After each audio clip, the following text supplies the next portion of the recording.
بعطيكم قصة على الطاير.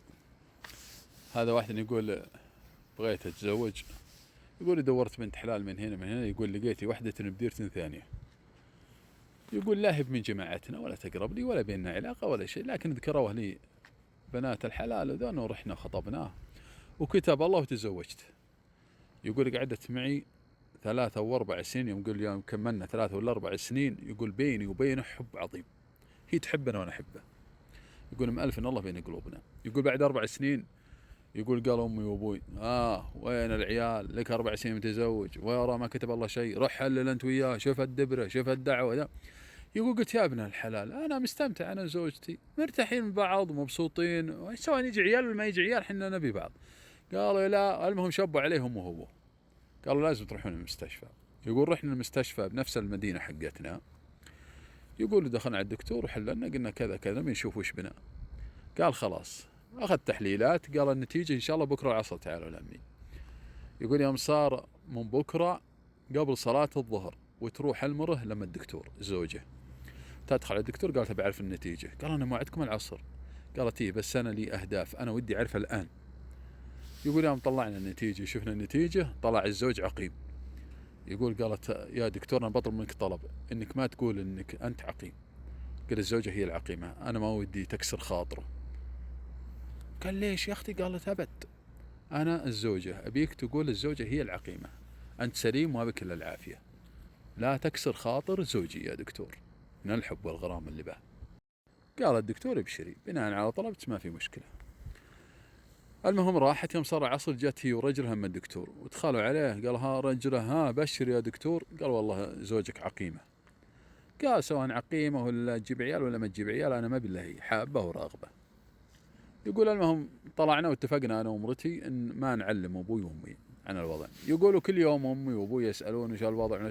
يقول اخر شيء ضيقوا علي امي وابوي. يقول قلت اخر شيء والله زوجتي عقيمه ما تجيب عيال. قال اجل ما دام حقيمه تزوج، ما احنا بقاعدين تمر السنين عليك كذا وانت ما يرزقك الله عيال علشانه تزوج يا ابن حلال ما ودي اتزوج. قال ما في الابو. قال والله انت تزوج طرقا عنك. المهم اخطبوا له واحده من جماعته ووافقت بس شرطت شرط. قالت انا مستعده اخذه بس بشرط يطلق زوجته. قالوا طلقه. قال والله ما نبي مطلقه، زوجتي واحبه واغليه لا يمكن اطلقه. المهم رصوا عليها الابو والام الا طلقه وش تبيبه ما تجيب عيال وكذا وكذا من هالكلام هذا. جاء وطلقه وعلى طول اخذت عفشه وراحت ديرتهم ديرة ثانية عند اهله. وطبعا هو تزوج وهي تزوجت. يوم اخذ له سنه تقريبا ونص وما جاء شيء. قال الابو والام يا ولد حلل انت وش بلاك ناس تصير بعد زوجك هذه بعد عقيمه وانت قاعد معه. المهم ويروح المستشفى ثاني ويحلل وقابل الدكتور علشان النتيجه. قال هاي دكتور بشر. قال انت عقيم ما يجيك عيال. قال كيف انا عقيم؟ انا ما انا بعقيم. حتى المستشفى الثاني قالوا ما انت بعقيم. قال لا بالله انت عقيم ولا يجيك عيال. كيف يجيك عيال؟ وراجع المستشفى الاول وتاكد من التحليلات الموجوده، ويجي ويروح للمستشفى الاول نفس الدكتور الاول اللي علمه ان زوجته عقيمه. قام دخل عليه قال الوضع كذا كذا يا دكتور. قال لا والله تبي الصدق؟ لا والله انت اللي عقيم ما هي بزوجتك اللي راحت. طيب شلون تقول؟ قال بناء على طلبه. يقولوا جابنا الملف حقه الطبي، يقولوا له مكتوب تحت ملاحظه تم افهام الزوج ان العقم من الزوجه وهو ليس صحيح، والعقم الصحيح من الزوج بناء على طلب زوجته والزوجه موقعه. عرف انه فرط بكنز، كانت فعلا حبته وكانت مستعدة تضحي في كل شيء علشان خاطره، لكن هو فرط به بناء على رغبة امه وابوه. وهذه النتائج. يقول ندم اشد الندم وراح يدوره بديرته وعرف انها متزوجه وعرف انها جابت ولد وسمت الولد على اسمه، حتى وهي تركته زوجها الاول سمت على اسمه. قال والله هذه شجاز يا ابوه، ما ادري شجاز يا ابوه الصراحة من وفاه معي وفرطت به، لكن ابى جازيه بشيء واحد. يا الله بالله الحق جزاه. جاء وراح وشرى بيت وحط الصك باسمه وراح وعطاها الصك. قال هذا هدية من عندي لك بيت تستاهلين على وفاتك لي وعلى انك سميتي ولدت باسمي انا. هذا الوفاء الحقيقي. وعرف انه يفرط في انسانه ما كان يجب انه يفرط به. بس مشكلة بعض الآباء والأمهات يتدخلوا في حياة أولادهم. بدام ولدك مستانس والبنت تجودية وبنت حلال ومحترمته ومقدرته وتحبه ويحبه، وشو تدخلون؟ ما لكم علاقة. أنا أقول كل الآباء والأمهات إذا صاروا الزوجين يحبون بعض لا تدخلون.